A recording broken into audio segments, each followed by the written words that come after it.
there's this one really like, I think notable clip that I saw of Oprah where she talks about how when she first got onto the scene, I guess like the public eye, she noticed that most of her discrimination came against her because she was Black.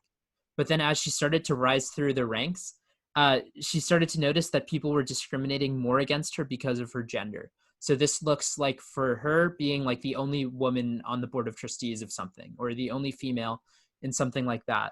So I kind of wanted to relay that question to you. Have you noticed that there is like a bit of a like relationship between like, you know, being the only woman or being the only person of color in institutions, or just throughout your life? Yeah, I think it's really interesting. I remember when Obama was running and I was in like third or fourth grade, and it was like Obama versus Hillary. So it was like the real divide, right? Like Black or woman, like who are you? And I definitely felt like a weird, like third grade, what identity am I gonna choose? And I think at that point it was definitely all the way Black, which makes sense because I was like one of two kids, like typically like in my whole like class year and like all of this. So I definitely felt that urging more. I do think that just in terms of like misogynoir, like things people are talking about now, I think the most times I've felt that come up has been in like predominantly Black or people of color spaces. But I think like historically, especially since like STEM girls who code have been like such a big thing, like I think with our generation and our upbringing, that I kind of always didn't feel as alienated because of my gender moving forward. I think one thing that really does affect women in general though is like the sexualization of young girls, which I think happens like no matter what race you are. So I think it's hard to separate it, but I definitely do think in terms of like me being a Black person fighting for Black issues in predominantly white spaces, I've had a lot more like, oh, you're only going to fight for Black people if we put you in that position versus, oh, you're only going to fight for women. So I think it definitely has been more discrimination on the Black end, but I think it's also like, that's why intersectionality is a thing, because it's so, like, it's not like one identity or the other, it's so combined and interlocked. Yeah. No, I think it's something that I think people are starting to pay a lot more attention to. Because I think you do see a lot of people who view maybe just helping out, you know, one specific side of that, like either helping out people of color or helping out people who are females. And then I think they think that that's enough for like, you know, diversity. But then I think you need representation of both, you know, aspects in both kinds of people. Hey, thank you so much for clicking on this video, and welcome back to the 5th episode of Keepin Kozy. So today we have a really cool guest. Her name is Danielle Geathers. She is the first female Black student body president of MIT. In doing that, she broke a 159-year-old glass ceiling, so very accomplished young lady. Today we talked to her a little bit about breaking that glass ceiling, her activism and activism in general, and most importantly, we talked to her about how she has been able to navigate successfully white spaces. So thank you so much for clicking on this video. I really hope you enjoy this conversation. I definitely did. And if you could, it would mean a lot to me if you could like, comment, and subscribe. It really helps with the YouTube algorithm, and we're still an up-and-coming podcast. So thank you guys so much again for watching, and yeah, I hope you enjoy it. Thanks. Welcome to the podcast. One of the first things I want to talk to you about is, you know, you broke a glass ceiling by becoming the first student body female Black president of MIT. What was it like to break that glass ceiling? And then could you talk a little bit about what it was like doing that in the climate that we're in right now in America with COVID-19 and the racial inequity? Yeah, so first, thank you for having me. But yeah, I'm excited and incredibly humbled to be able to serve both the wider MIT community and then also like the Black community in this role. I think historically our student government hasn't been as inclusive as it could be. So I'm really excited to hopefully open it up to different students on campus, encourage their participation, but then also make sure that we're garnering to all of our constituents in our policies, and also just like amplifying different groups' voice on campus. So when I got to campus, I didn't see student government as a way to kind of get stuff done. I joined the Black Student Union, had a lot of success there. So I'm really excited to support a lot of the underrepresented groups we have on campus and the work that they're doing, help amplify their efforts, and hopefully just make positive change that way. In terms of the current climate, when I ran, we knew about COVID-19. We had already been sent home because of it. So we kind of had that context within our campaign. That's why we really were pushing unity, equity, and authenticity. We knew that like a lot of the undergraduate experience would change. We just wanted to make sure that that students knew that they were voting for the next administration that would prioritize them in everything. So our big thing was COVID-19, and then the whole George Floyd national conversation about racial injustice and anti-Black racism came up. And I think now we have an opportunity, like I mentioned before, it was a priority of mine to help the Black Student Union.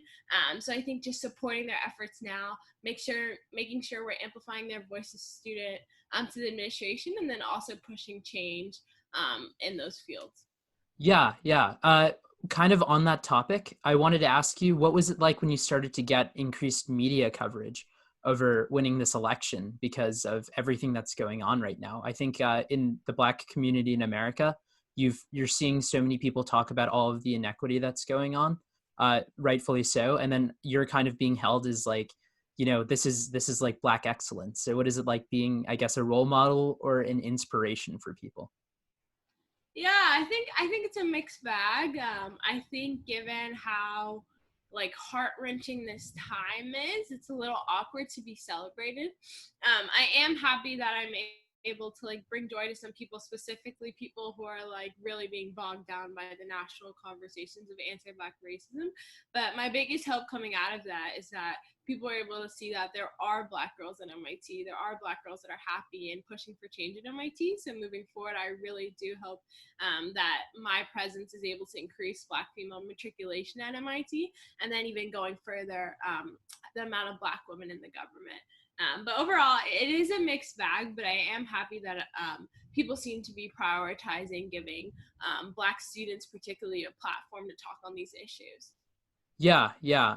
So on the topic of like the mixed bag, what are some of the adverse effects, do you think, of getting that attention? Do you feel like it's too much? Do you feel a bit of imposter syndrome or? Mm. So the thing I feel the most conflicted about is kind of the idea of like in this time in which we all should be reflecting on our own racist histories, on the oppressing systems in America, like I think sometimes a lot of like Black excellence coin people are like displayed as, oh look, America's progressing, like look what we've done, like look, Princeton just had their first Black valedictorian, like Yale had a first Black president, like we're doing so much better. Which I think it's great to like analyze progress and kind of see how we are a lot in these spaces and we are like securing important spots. But it's also always been like in American culture, kind of any singular Black person exceeding has always been known as the exception to the rule, right? So when we talk about systemic oppression, like okay, there's always been the idea of good ones and people who are able to reach that, but like most people can't reach that because of the systemic oppression. And kind of, I hate to be an example of, oh no, we don't need to fix anything because look, she got here. So I think that's why it's a mixed bag. Like it allows some people to like ignore the actual systemic oppression that Yeah, undermines so many people's success. yeah. So would you say to an extent it's a form of being tokenized? Yeah, definitely. I think it is a little different because I did like win something, so it didn't singularly make me an individual and like have a spotlight on me, but I do think it's very like tokenization in terms of progress. Yeah, because like one of the things you hear a lot with just like from the movie Get Out or with a lot of just I guess white liberalism is you have people who are like, oh, we voted for Obama or we have a Black president of something like that, and then that's kind of like how could the United States be racist? So I guess like that must be interesting for you to navigate through that. Yeah, definitely. And then it is weird because it's like, okay, we have a Black president of MIT, but I rather like never have a Black person killed by police or by vigilantes than ever have a Black student president, you know? So I think a lot of people kind of put them as like same media coverage versus like people are getting killed for the color of their skin. Like it's great that I'm president of my student government, but in the realms of like change and like human rights, just not comparable. Yeah, no, for sure. I guess going back a little bit to your upbringing, I know you had a mother who was a lawyer. I did too, and you focused a lot on just education when you were growing up. But you did go to predominantly white institutions. So could you talk a little bit about just the racial microaggressions? And it seems as though you had some overt aggressions with people saying the N-word or certain policies that you may have encountered during your time growing up. Yeah, definitely. So, like you mentioned, my mom was a lawyer. So I was lucky she could afford to send me to a private school that just had smaller classes. People were more focused on my success in general. So I did go to predominantly white private schools for until like I guess my whole life because MIT counts as well. Um, but yeah, in terms of like, I think the biggest thing is like the constant othering. So I think a lot of people are like, oh, tell me what happened to you, like tell me circumstances, which like I could, but like I don't think that's the point. Like it's not like, oh, a couple times somebody said something to me and then I just needed to talk it out and get over. It's like what you imagine like every day throughout the school day, what little thing reminded you that you weren't like everyone else. And then it's those little things that kind of build up, which I think is the idea of microaggressions. But I think the way people actually talk about it is like, oh, someone asking you like about your hair, about that. And I think although that happens, that was like a once a month occurrence versus like the everyday othering that like is very, very hinted and under layers of things that you're constantly like, wow, I'm the only Black person in Black History Month. Like maybe they don't say my name, Yeah. but everyone's thinking of me. So yeah. Yeah, no, I totally feel that because, I'm also a person of color. And I remember whenever we had like conversations on racism, one of the things I've always felt as though everyone was staring at me, like Yeah. during those kinds of conversations and then just in general. But could you maybe elaborate a little bit more on like what othering is for people who may not like fully know what that means? Definitely. So I think like one of the best circumstances that I think I can bring up that I think a lot of people don't talk about is like one time I was on a playground. I was in elementary school and I was with like all my best friends who were all white. And this girl had a cone on her head, right? So she's like just joking, like, oh, I can't see you. Like, who are you? Like pretending she couldn't like see our friend.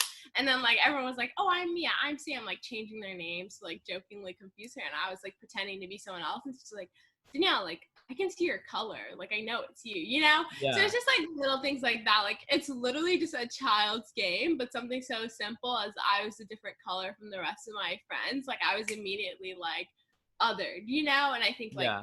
hair conversations, like especially I'm from Miami, Florida. So like every single summer, oh Danielle, look, I'm almost as dark as you after tanning. Yeah. So I think it's a lot of things from that realm that just really constantly make you feel like you don't belong. Yeah, no, I totally feel that. And I guess you started the Black Student Union in your high school. Could you what was the compulsion behind that?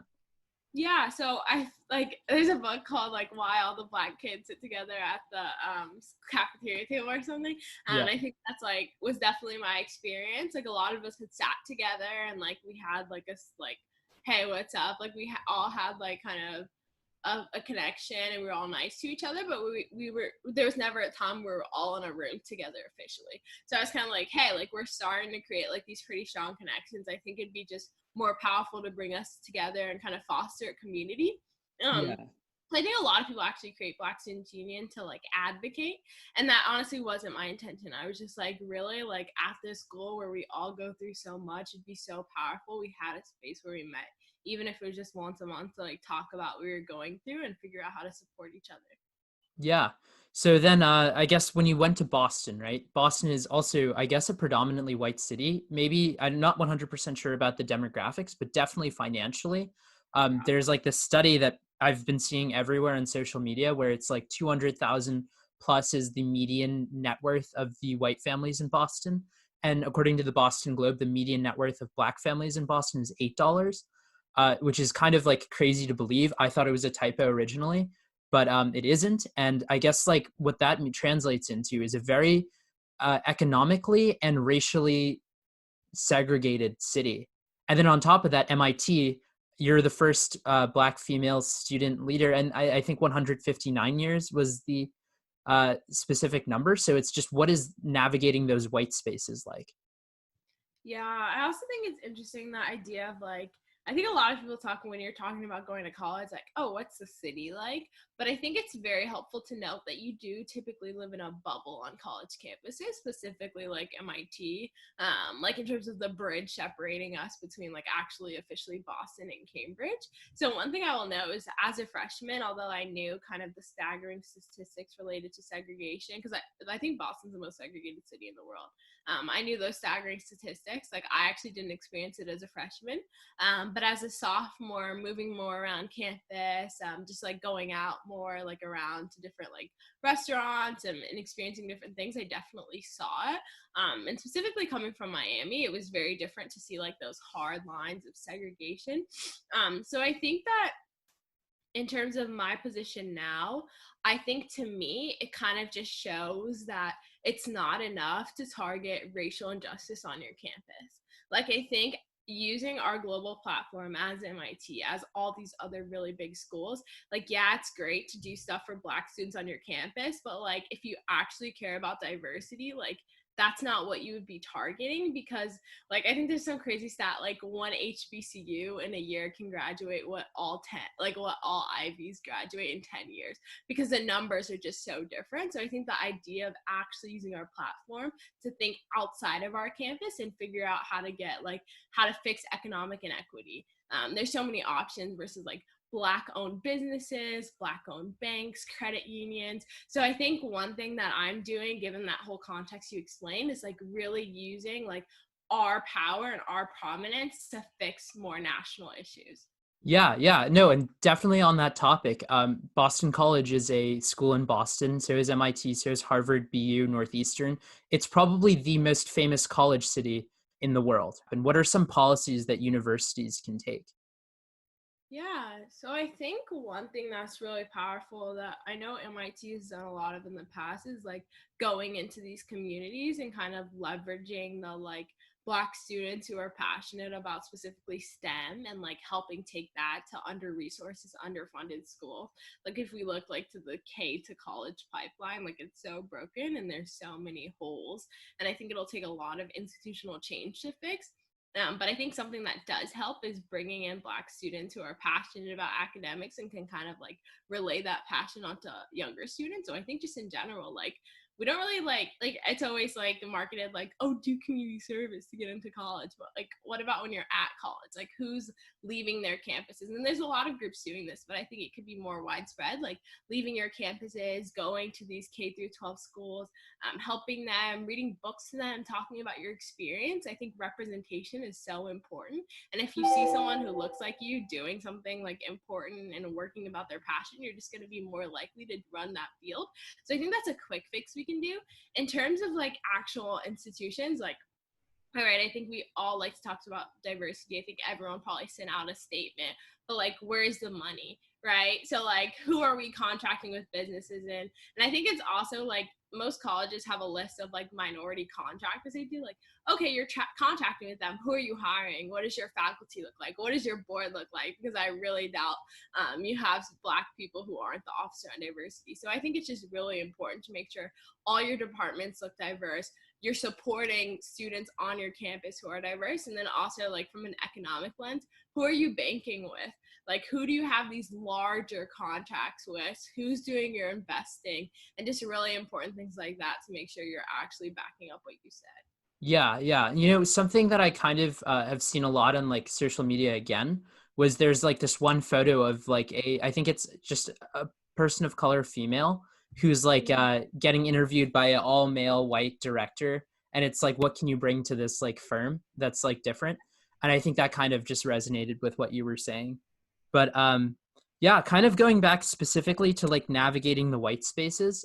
You know, you are pursuing an engineering degree, which is very, very much so a white male, I guess, or white male or white Asian male degree from MIT, which is like probably the face of, you know, colleges that teach engineering and stuff like that. So do you ever, what is it like being that like, you know, person who's different in like those kinds of classroom settings and just in general, what is it like being different when you're surrounded by people who are very much so normative? Yeah. I think it's sad that I've gotten used to it. I think it's I typically note when there's more Black people in the room than when there's less, because it's been kind of standard. I will say that in comparison to my high school, I've had like one or two other Black students in my class versus like my high school is like zero other ones.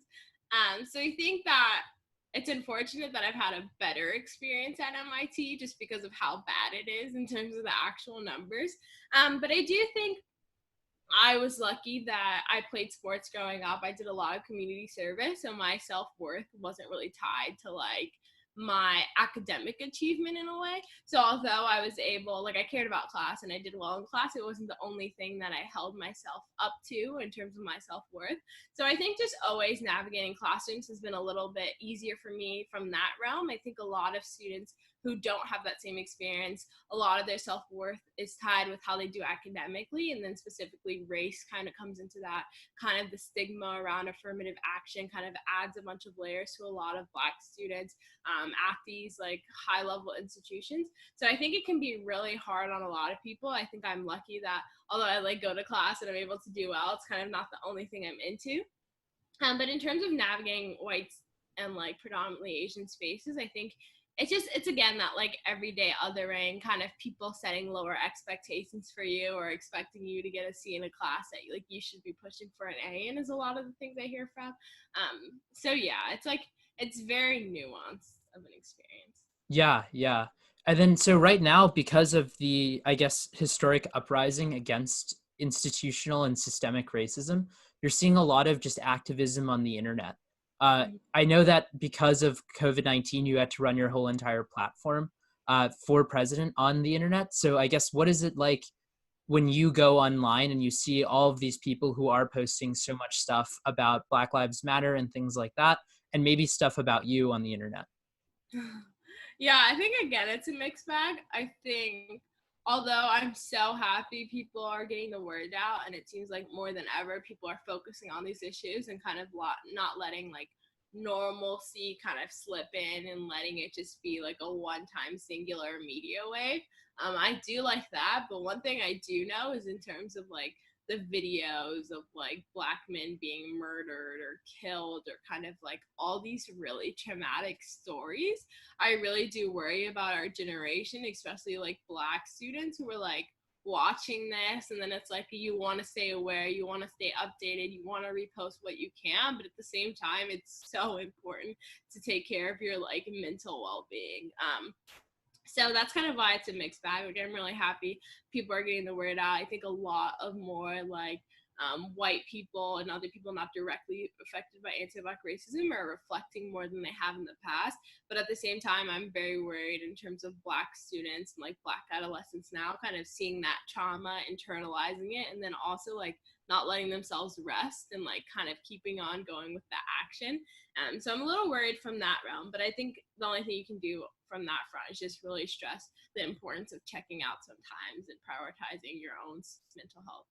Yeah, yeah. Something you mentioned that I thought was really interesting is you are seeing a lot more white activism, at least on the internet, but then also I think in general. I think Hillary Clinton actually shared this chart that said that Black Lives Matter is now the most popular it's ever been in its history. It's finally gone over 50%.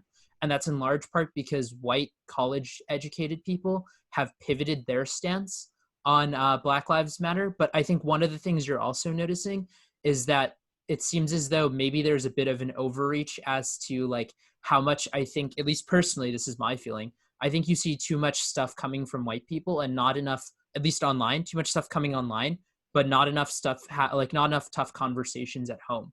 So I guess like that's kind of something I've wondered a lot about, is the authenticity of some of the things that you see on the internet.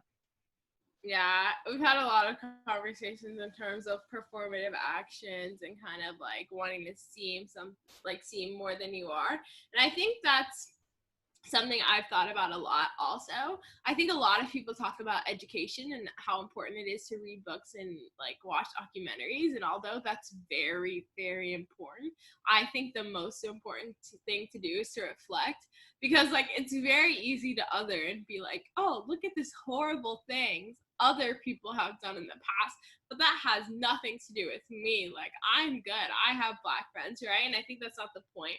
I think sometimes it gets misconstrued that like what white people can do is like not be racist. Like I don't think that's the standard. I think allyship just has so many more actions you need and have to take in terms of like actually assisting Black people, that I think without that reflection and that actual, like you're saying, hard conversations and actually figuring out, because we all have internalized racism, right? And we all have prejudice and biases. So you, like everyone, even Black people, need to like understand our own minds and really get where our heads are at to like progress as an entire society.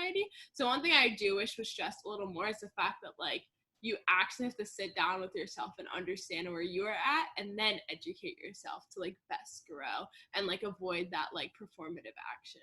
Yeah, and I guess kind of on the realm of that, do you ever feel as though there's a bit too much of alienization of people who are perhaps in positions of power? I know in our school there seems to be a lot of people who've had negative experiences with administrators, and I think kind of what's started to happen is there's a bit of a very heavy target that's being placed on them, which, you know, in some sense is correct because they are the people who've chosen to take that position of power. But do you feel as though that these movements could alienate those kinds of people who could be allies into making perhaps a wrong decision and distancing themselves from the movement? I think that's an interesting point. I think just historically, there's been a lot of like aimed partnership. And although like moderate change is typically what administrations want and kind of what anyone in an institutional role is easy to settle with, I do think that when you have a national movement to this extent, like I think I saw a crazy thing on MSNBC that like there's more people like talking about it. Or, like I don't know what the stat was, but it was like comparing it to the civil rights movement, like or after MLK's assassination, it was comparing it to after George Floyd was killed, and it was like I don't know how they were measuring it, but like the bar was much longer. So I think the idea that so many people are engaged in this movement right now, that you can use more aggressive tactics just because you have the kind of fire behind the push versus like in most traditional circumstances, like MIT came out with BSU recommendations in 2015, right? And like we've gotten 57% of those completed, but there's still a lot more, and like that's kind of like the more like 5 years moderate change, like which can happen kind of if you don't have fire behind a movement. But I do like the idea of people taking more aggressive, strong-hearted stances just because like it is unfortunate that change has taken so long to happen. And I don't think it will happen without those kind of strong arms. So I think like while you have the power, you might as well go for it all the way. So kind of pivoting a little bit to your specific degree, I know that you're pursuing an engineering degree. Are you excited to be going into that field, considering it is much more of a, you know, male and I guess once again white slash Asian field? Yeah, definitely. I love mechanical engineering. I'm excited, like I said, kind of to be the face of it, specifically at such a tech school like MIT.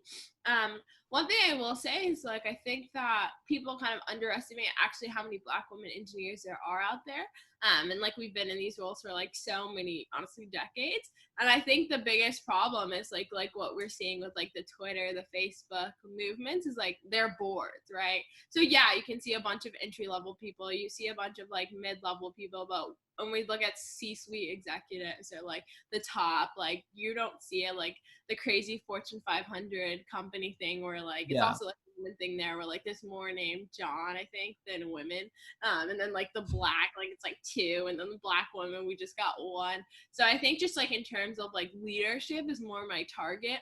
And really trying to see representation in that space, because I've been really lucky in terms of like my experience at MIT and even high school, seeing a lot of Black women engineers. I just Yeah. haven't seen them from like the top of the company, which is the That's problem. really, so there are more people named John than there are people of color, or what was it again?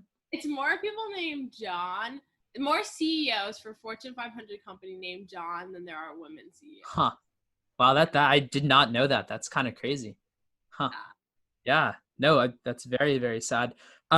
Yeah, staying on this like topic, the guy who we had on the last podcast was a tech guy, kind of controversial, but one thing that he mentioned that was really interesting was that women consume more of the internet than men. They consume 60% of it, yet they're not at all rewarded for like at least the financial incentives that come from the internet. Like if you look at most of the founders of major companies, are exactly what you were saying with there being more people named John than, you know, what was it again? More people named John than. Yeah, so then I think that's the kind of thing, is that there's just no equity in the way in which, considering women are using more of the internet, which is giving them more money, they're not getting paid for it. And what he said is the specific issue with that is the fact that women aren't creating content as much as men. So that could translate into something like this, where it's a podcast, or just like actually making making that Instagram page about food, or making that Instagram page about whatever. So how do you encourage more women to start creating content? Yeah, wow, that's a hard question. I do think a lot of it, if like I don't have, this is zero research, zero context, but I think if I had to imagine, I doubt it's like the baseline coming up with the idea and pursuing it. I'm sure it's more of a problem of support along the way. So I think it's like, if we look at like venture capital funding, like what percent goes to like Black people? Crazy. What percent goes to Black women? Like literally a minuscule, I think it's less than 1% amount.